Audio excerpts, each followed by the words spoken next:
तो दोस्तों सभी को जय हिंद जय भारत। तो आज हमारे सामने हैं बोरा जी, जो आप सभी लोग बोल रहे थे कि कुछ मोटिवेशन दो हमें, कुछ किसी को लाओ जिसने स्ट्रगल किया हो। तो आज हमारे साथ आए बोरा जी। यहाँ बैठने की व्यवस्था आपको बताइए मेरे कमरे में कैसी है, तो उतना बैठने का अच्छा कुछ कर नहीं रखा है। तो मैं आज ये हमारे खूना बोरा चंपावत के बोरा जी हैं, इनसे जानना चाहूँगा कि इनने कैसे ये जॉब निकाली। एक होम आपको ये बता दूँ कि ये 2 साल होमगार्ड में रह चुके हैं। इनने इतना स्ट्रगल किया। होमगार्ड की नौकरी आप सबको पता होगी कैसी होती है, पुरानी होकर भी खास होती जा रही है। ये मोहब्बत बेशरम है, बेहिसाब होती जा रही है। पर यहाँ पे तो मोहब्बत की शायरी नहीं, क्योंकि ये तो प्रेरणा देने आए हैं बच्चों को शिक्षा की। तो यहाँ पे कोई मोटिवेट वाली शायरी चलेगी क्यों क्यों बोरा जी? बिल्कुल। तो मोटिवेट वाली शायरी आप बच्चों के लिए, सभी के लिए, ये बोरा जी आए हमारे आज आपको मोटिवेट करने, खूना बोरा चंपावत से, जिनने अभी पटवारी की जॉब निकाली है। तो ये अभी पटवारी जॉब इनने होमगार्ड में रहते रहते निकाली हुई है। तो 2 साल ये होमगार्ड में थे, उसमें पढ़ाई की, तैयारी की, और आज आपके सामने पटवारी की ट्रेनिंग कर रहे हैं। अब ख़त्म भी होने वाली है, अब इनको क्षेत्र में मिल जाएगा और ये बहुत ही अच्छा काम करेंगे जो इनको मैंने देखा है ट्रेनिंग में। तो मैं इनसे बड़ी रिक्वेस्ट करके आपको मोटिवेट करने के लिए लेके आया हूँ यहाँ पे। और काम करो कि कुछ ऐसा करो पहचान बन जाए, काम करो कि कुछ ऐसा करो पहचान बन जाए, कदम चलो ऐसे चलो कि निशान बन जाए। जिंदगी तो हर कोई काट लेता है दुनिया में, नाम करो कि कुछ ऐसा करो ये मिसाल बन जाए। तो हमारे मिसाल बने हैं खूना बोरा के बोरा जी। ये सबसे पहले देंगे आपको अपना परिचय। बोरा जी अपना परिचय दीजिए आप। बिल्कुल। मेरा नाम अजय सिंह बोरा है, मेरा घर खूना बोरा है, लोहागढ़ चंपावत। हाँ, अपने बारे में इतना ज़रूर कहना चाहूँगा कि मतलब कि जब मैंने तैयारी शुरू की थी, जब मैंने अपनी कोचिंग स्टार्ट की थी, तो लोहागढ़ से स्टार्ट की थी। लोहागढ़ में एक सर थे, सर के पास हम जाते थे पढ़ने के लिए। लेकिन मैं क्लास में सबसे जीरो रहता था। अच्छा। मतलब जब पहला कदम आपने बाहर निकाला, कोचिंग के निकाला या होमगार्ड के लिए? नहीं, सिर्फ कोचिंग के लिए। अच्छा, सबसे पहले आप कोचिंग गए? हाँ, इंटरमीडिएट का क्लियर हुआ था, उसके बाद में चले गया था। और रिसेंटली लोहागढ़ में नई नई कोचिंग खुली थी, तो हम सब लोग पढ़ने जाते थे वहाँ। लेकिन तब हमें इस बात का एहसास बिल्कुल नहीं होता था कि मतलब कि हम पढ़ने जा रहे हैं, या मतलब हमें बिल्कुल पता नहीं था कि हम कोचिंग जा क्यों रहे हैं। वही आजकल के बच्चे भी वही कर रहे हैं। हाँ। कोचिंग जाते हैं लेकिन उनको पता ही नहीं होता कि तैयारी क्या करनी है, तैयारी कर जा क्यों रहे हैं। एक दूसरे को देख के बस वहाँ टाइम पास करने जाते हैं। मतलब जैसे वही आपका भी था, जैसे आप लोग कहोगे कि भेड़ चाल, वही भेड़ चाल। ये भेड़ चाल थी उस टाइम में। हमें भी ऐसा लगा था कि मतलब कि हम लोग भी कोचिंग जा रहे हैं, मतलब शायद हमें पहली बात तो हमें ये तक पता नहीं था कि हम आर्मी की भर्ती दौड़ने जाएंगे। अच्छा, कोचिंग हाँ। किस चीज की कर रहे हैं यही पता नहीं था? यही पता नहीं था। सब कर रहे थे तो हम भी कर रहे थे। ये अमूमन में पहाड़ी, शायद आजकल तो शायद सारे लोग मतलब जागरूक होंगे इस मामले में। हर कोई तैयारी करता है, हर कोई मेहनत करते हैं, हर कोई मतलब चाहता है कि मतलब हम भर्ती हुए, अग्निवीर हो, एसएससी हो, हर किसी के लिए मेहनत करता है। लेकिन उस टाइम में नहीं था वास्तव में। मैं 2013 की बात बता रहा हूँ आपको। 2013 से आप तैयारी कर रहे हैं? हाँ, 2013 में मतलब मेरे को बिल्कुल एहसास नहीं था कि मतलब हम मतलब भर्ती के लिए भी बने हैं, हम आर्मी भी होंगे। क्योंकि ऐसा होता है ना, उसका सबसे बड़ा रीजन पता है क्या होता है? क्योंकि हमें हमारा घर वाला देख रहा होता है, मतलब पापा मम्मी सब हमारे घर वाले हमारे केयर कर रहे होते हैं। तो हमें पता ही नहीं होता है कि हम एक्चुअल लेवल, जवाबदारी नहीं थी। हाँ, जवाबदारी तो नहीं थी। आपके पास सबसे पहले जवाबदारी कब आई? घर से कदम आपने बाहर कब? जवाबदारी तब आई जब मैं होमगार्ड में भर्ती हुआ था। सब कुछ हार के आप, सारी गवर्नमेंट हाँ। जॉब हार के आप होमगार्ड में चले गए। और पहली बात तो मेरे को ये भी सुनने को मिला कि जब मैं कहता था मैं होमगार्ड की भर्ती भर रहा हूँ करके, तो मेरे गांव से ही मेरे लोग पता है मेरे से क्या कहते थे, बोरा जी इतना कुछ करने के बाद होमगार्ड की भर्ती भरोगे? इस मजबूरी इंसान को सब कुछ करवा देती है। हाँ, जिम्मेदारी, मतलब लोग मेरे से ये कहते थे कि मतलब तुम इतना कुछ करने के बाद तुम होमगार्ड की भर्ती भरोगे। लोग ये भी पूछते थे, मतलब हालांकि मतलब मैं समझता था कि मतलब लोग तो कहेंगे, 4 आदमी बात करेंगे। मेरे दिमाग में एक चीज थी, अगर मैं कहना चाहूँ तो माफ करना, हाथी चलता गया, कुत्ते भौंकते गए। अच्छा, ठीक है, समझ गए। मैंने एक चीज हमेशा दिमाग में हमेशा रखी थी कि कुत्ते तो भौंकते रहते हैं, हाथी चलता रहता है। मैं यही कहना चाह रहा हूँ कि मैं जिंदगी में कभी रुका नहीं। तो आपने होमगार्ड की जॉब में रहते रहते कैसे तैयारी, मतलब टाइम को कैसे मैनेज किया? मैनेज किया मतलब बिल्कुल। देखो आजकल के बच्चे तो घर में हाँ। फ्री रह के भी मैनेज नहीं कर पा रहे, पढ़ाई नहीं कर पा रहे, कहाँ तो और काम, दूसरी जॉब का। आपने तो एक जॉब प्राइवेट, वो भी होमगार्ड जैसी, जहाँ 24 घंटे पुलिस वालों के हर ऑर्डर का पालन करना पड़ता है और सारे काम आप होमगार्ड वालों को ज्यादातर करने पड़ते 24 हैं। घंटे रहना पड़ता है। हाँ, तो आपने कैसे आप अपने आप को एडजस्ट किया, मतलब कि मैं पढ़ाई भी करूँ और होमगार्ड की जॉब भी करूँ, कैसे टाइम निकाला? वो सबसे बड़ी बात तो ये है कि जब भी मैं मतलब थाने में था, थाने में तो ड्यूटी तो मैं अपनी करता ही करता था। और ये बात तो आपका कहना बिल्कुल सही है कि 24 घंटे ड्यूटी है थाने। अगर अगर पुलिस वाला भी 24 घंटे कर रहा है तो एक उनकी होमगार्ड पुलिस वालों को भी 24 घंटे होती है। एक होमगार्ड को भी 24 घंटे ड्यूटी करनी पड़ती है। लेकिन ऐसा था कि मतलब जहाँ भी मेरी ड्यूटी थी, थाने में था मैं, मेरा पहरा लगता था, पहरा देते थे हम लोग। तो जब भी हम पहरा देते थे तो पहरे के बाद हमें इतनी इजाज़त थी कि हम अपने घर जा सकते थे। अच्छा, मतलब हाँ पहरा देने के बाद घर जाके आपने पढ़ाई की? हाँ, तो घर जा सकते थे। फिर आपको नींद नहीं आती थी? आप पहरा दिया, अरे फिर रात को पढ़ाई, कैसे कैसे टाइम मैनेज करते थे? वही तो सबसे बड़ी इत्तेफाक की बात है कि मतलब जैसे मैंने दिन भर पहरा दिया है, मैं दिन भर हूँ।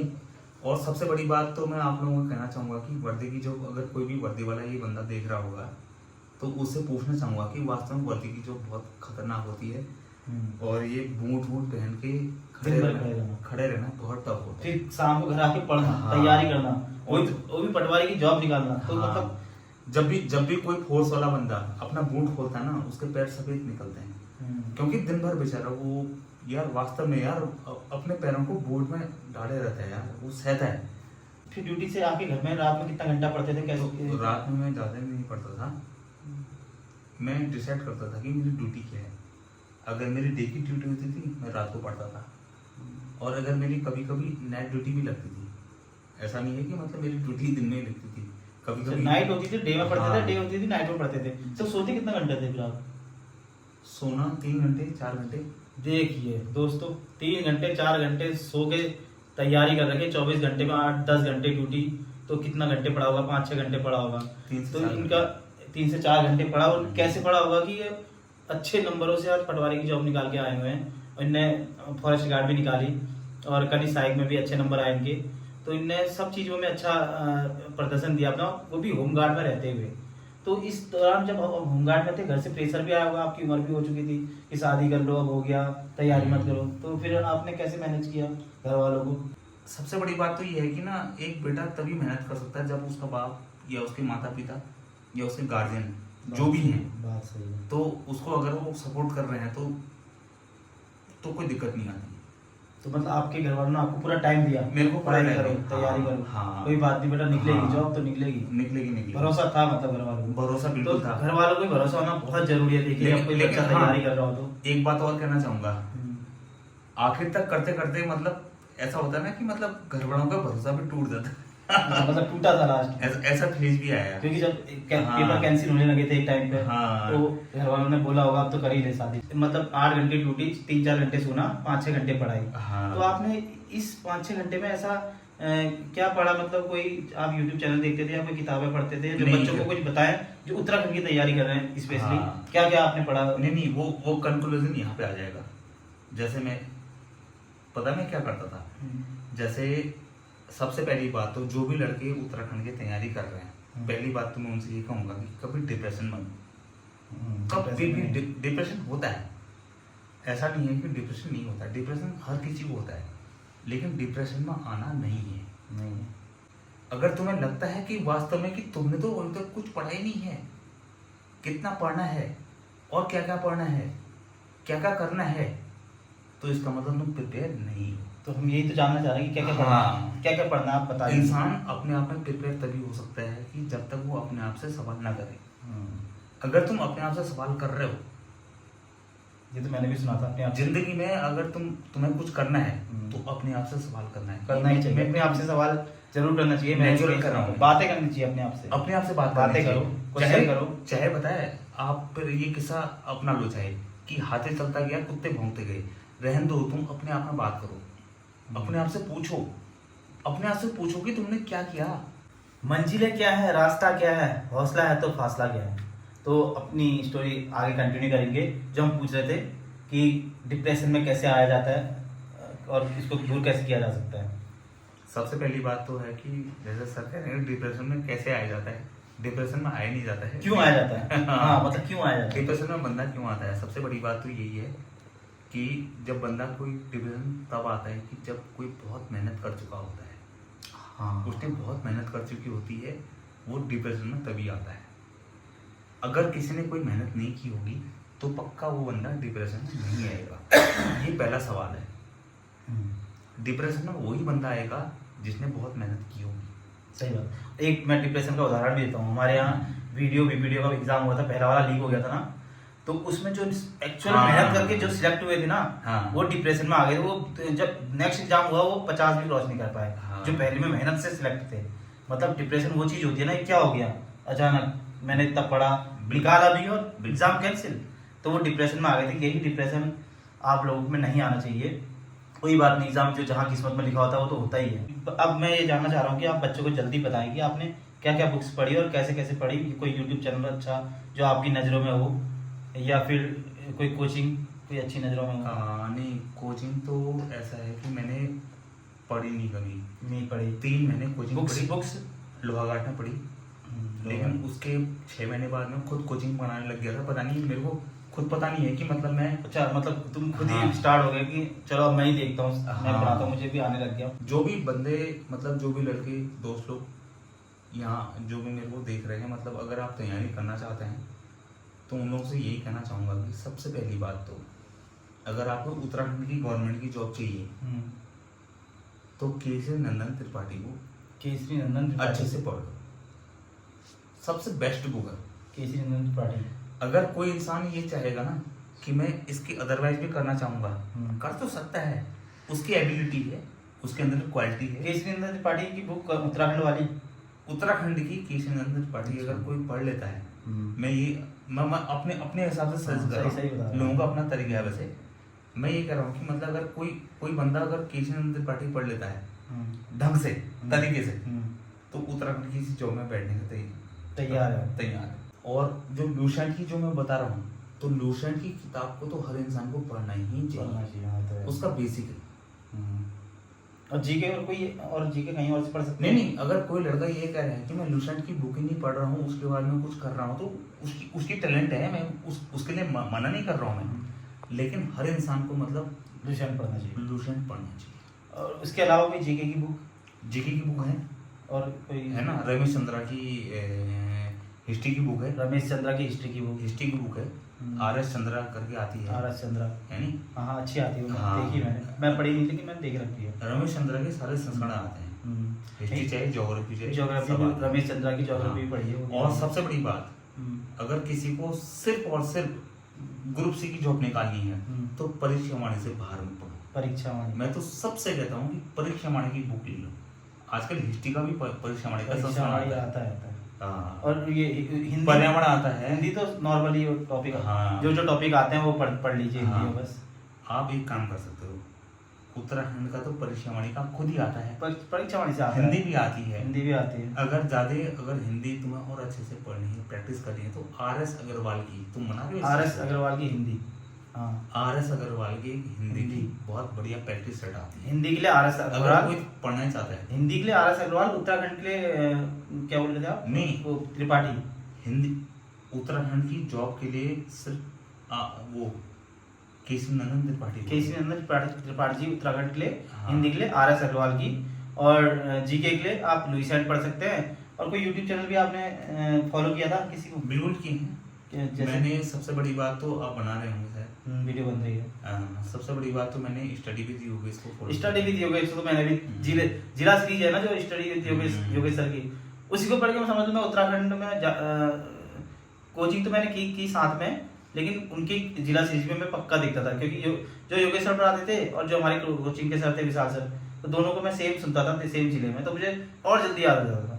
वैसे ये भी बोल रहे हैं योगेश सर को, इसका मतलब हर उत्तराखंड की जो भी जॉब निकालता है योगेश सर का यूट्यूब चैनल पक्का देखता है। और उसके अलावा कोई और यूट्यूब चैनल जो आपने पढ़ा हो जीके के लिए? खान सर भी अच्छा पढ़ाते हैं यूट्यूब में, पर उनका कोई चैनल नहीं है, वो टुकड़े करके उनके टॉपिक आते रहते हैं।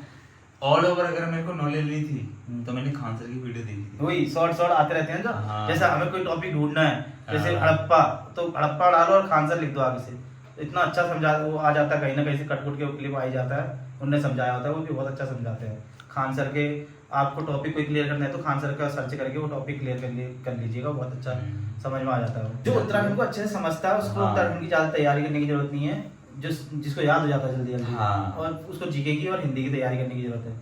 लेकिन जो कभी पहाड़ों में घूमा नहीं है, वो प्लेन्स में रह रहे हैं, मैदानी इलाकों में रह रहे हैं, तो उनको तो उत्तराखंड बहुत, जैसे बहुत ज्यादा पढ़ने हमें की भारी जरूरत पड़ी थी, मैं खुद कह रहा हूँ मुझे बहुत भारी पड़ गई थे 13 जिले याद करने। लेकिन ऐसा होता है कि पहाड़ वालों को जल्दी याद हो जाता है, क्योंकि लेकिन आप मेरा इंटरव्यू जरूर ले रहे हो, सबसे बड़ी बात तो है आप भी बहुत इंस्पिरेशन हो। अरे नहीं, मेरा तो आप लोग हो यार, ये पता है, हम तो रट्टा मार के रिकॉर्ड होना चाहिए। ना सबसे बड़ा इंस्पिरेशन तो ये है। नहीं ऐसा कुछ नहीं है, अभी आपका संघर्ष दिखाया जा रहा है। तो ये बताइए, आपने फिर जब जॉब निकाली तो आपके घर वालों को बहुत खुशी हुई होगी, तो फिर कैसा लगा, मतलब कि यार बच्चा होमगार्ड में गया था पटवारी बन के आया, तो और हाँ, कैसा लगा घर वालों को? चलो मैं ये चीज भी शेयर करूंगा। जिस दिन मेरा रिजल्ट आया था मैं ड्यूटी में तैनात था। अच्छा, होमगार्ड हाँ। क्या बोलते हैं उसको? क्या बोलते हैं उसको, क्या ड्यूटी? नहीं होमगार्ड की ड्यूटी में क्या ड्यूटी लगती है, वो कुछ बोलते हैं, वो थाने में लगती है। तहरी पहरा। पहरा, हाँ। पहरा लगा था इनका, और रिजल्ट आया था। हाँ, रिजल्ट बहुत लेट आया था। वो एक्चुअली ऐसा हुआ था कि मतलब गांव में किसी का मेला था, कमलेश भाई को शायद पता होगा, शायद इनको नहीं भी पता होगा, वो खारगढ़ में लगता है मेला, मलपुसी का मेला लगता है, मलपुसी कहते हैं क्या कुछ, मतलब ऐसा अच्छा। कुछ मेला, हाँ मेला लगता है।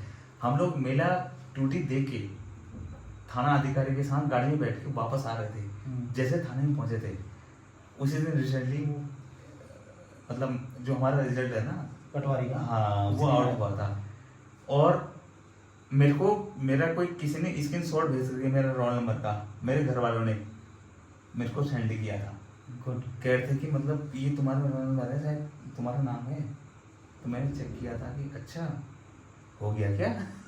तो बधाई यार, इतने संघर्ष के बाद। हाँ 6 साल पढ़ाई की नहीं की, कोचिंग की नहीं की, नहीं, फिर होमगार्ड में आए, फिर जाके इन्हें 2 साल होमगार्ड में रहते हुए तैयारी की, अच्छे से की, दिल लगाएगी, क्योंकि इनको भी पता था कि होमगार्ड के में आगे इनका फ्यूचर नहीं है, इन्हें बहुत टाइम पहले दे चुका है, बहुत टाइम पहले तो इनने फिर तैयारी छोड़ी नहीं, हार नहीं मानी, और देखिए आज हमारे सामने पटवारी की ट्रेनिंग करने खत्म होने जा रही है, और अब भी 1 महीने बाद आपको आपके ही क्षेत्र में नजर आएंगे।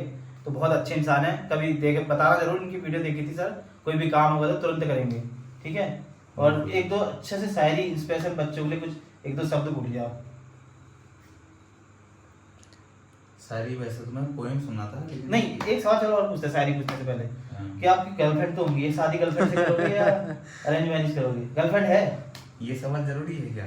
ना मतलब बताओ, जानना चाह रहे हैं कि मतलब लव मैरिज है या मेरे सालों से पढ़ते ही रहे, या गर्लफ्रेंड भी है?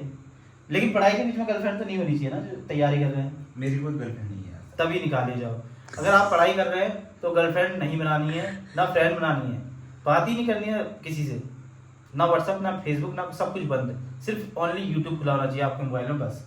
हो सके तो नया नंबर ले लीजिए, पुराने नंबर को बंद करके खाली यूट्यूब चलाने के लिए, इंटरनेट सुविधा लेने के लिए नया नंबर लीजिए, और सिर्फ घर वालों का कॉल होना चाहिए, इसमें कॉल डिटेल होनी चाहिए, बाकी किसी की कॉल डिटेल नहीं, तो तब जाके आप एक अच्छी जॉब निकाल पाएंगे। जैसे पूरा जी आपको लास्ट में 2 शायरी या 3 अपने दिल की 2 बातें।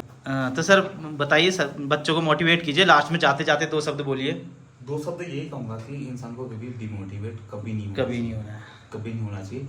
और सुनो, जब भी कभी इंसान डिमोटिवेट हो रहा था ना, उसी के पीछे पता है उसका मोटिवेट होने का रीजन भी होता है।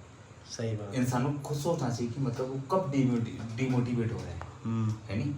अगर वो डिमोटिवेट हो रहा है वास्तव में, तो उसमें अपने डिमोटिवेट के अंदर घुस करके उसका रीजन निकालना चाहिए। उसका सबसे बड़ा कारण है, मैं एक चीज कहूंगा, उससे ज्यादा कुछ नहीं कहूंगा, मैं सबसे बड़ी बात ये कहूंगा कि हाथी चलते रहते हैं, कुत्ते भौंकते रहते हैं। मतलब बोलने वालों से कभी डिमोटिवेट नहीं होना चाहिए। नहीं ऐसा है ना, लोग पता है डिमोटिवेट कब होते हैं। सबसे बड़ी बात कहूंगा, इस बात को मतलब एडिट मत करना, सबसे बड़ी बात यह है कि एडिट इंसान मतलब डिमोटिवेट तभी होता है ना जब उसके बारे में 4 बात होती है।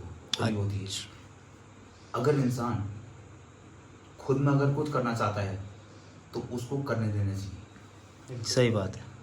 बोलने वाले बहुत होते हैं, 4 आदमी सब बोलते हैं भाई, इस दुनिया में कौन नहीं बोलता है किसके बारे में, सब बोलते हैं। बस इंसान को डिमोटिवेट नहीं होना चाहिए। अगर जो इंसान हार जा रहा है तो वो तैयारी नहीं कर पाएगा। मैं अभी 33 साल की उम्र हो चुकी है, मैं खुद बोल रहा हूँ, मैं अभी तक अगर पटवारी की तैयारी कर रहा था तो मतलब कोई मजाक नहीं थी। सही बात। मजाक इस उम्र में तो बच्चे हो जाते हैं बड़े बड़े। अरे मेरे सब दोस्तों की शादी हो गई है, बच्चे हो गए हैं, तो देख इकलौता मैं तो बचाऊं जिसकी शादी हार नहीं मानी, देखो हार तभी नहीं मानी। आज तभी हार नहीं यहाँ जाके मानी। यहाँ बैठे हुए हैं। हाँ, लेकिन तब भी मैं ये कह रहा हूँ कि अगर कोई तुम्हारे बारे में तभी पीछे कुछ बोल रहा है ना तो टेंशन नहीं लेना। टेंशन ना, पढ़ाई लगातार करते रहनी है बस, अपना काम करो, अपनी तैयारी में ध्यान दो। अपना काम करो बस। तो बोरा जी बहुत अच्छा लगा। तो टेंशन तब लेनी चाहिए ना जब तुम किसी के लिए गलत हो, जब गलती नहीं हो तो टेंशन नहीं लेनी। तो कैसा लगा आज बोरा जी ने आपको मोटिवेट किया बच्चों? किसी को कुछ कमेंट करनी हो, पूछना हो तो पूछिए। अगला इंटरव्यू इनके बगल में जो बैठे हैं शायद इनका भी हो सकता है, क्योंकि ये भी इनने भी बहुत मेहनत की है। भले ये यंग एज में निकल गए हैं लेकिन मेहनत तो इनने भी की है। क्रिकेट खेलते खेलते इनने ये जॉब निकाली है। मतलब अपने प्लेयर थे, चंपावत जिला लेवल के प्लेयर थे, तो पता ही नहीं चला इनने का वहाँ क्रिकेट टीम में सिलेक्शन भी हो गया और यहाँ पटवारी में भी सिलेक्शन हो गया। फिर इनने चुना पटवारी जॉब को क्रिकेट में, क्योंकि इनने पता ही था आजकल के सारे धुरंधर आ रहे हैं क्रिकेट में, तो इनने क्रिकेट को छोड़ के पटवारी में सिलेक्शन लिया। अब अगला इंटरव्यू इनका होगा या फिर जीवन भट्ट जी का होगा, जो देना चाहेंगे उनका होगा, कमेंट कीजिएगा। और बोरा जी बहुत बहुत धन्यवाद, आपने समय दिया, अपना कीमती समय दिया। एक शायरी सुना दो बस 2 लाइन की लास्ट में। हाँ, मैं इतना कहूंगा कि जीवन है अनमोल रतन, जीवन है अनमोल रतन, डरने की सोचो ना तुम, डरने की सोचो ना तुम। जीवन है अनमोल रतन, डरने की सोचो ना तुम, जीवन में कुछ करने की सोचो तुम, जीवन है अनमोल रतन, जीवन है अनमोल रतन। Thank you. जय भारत।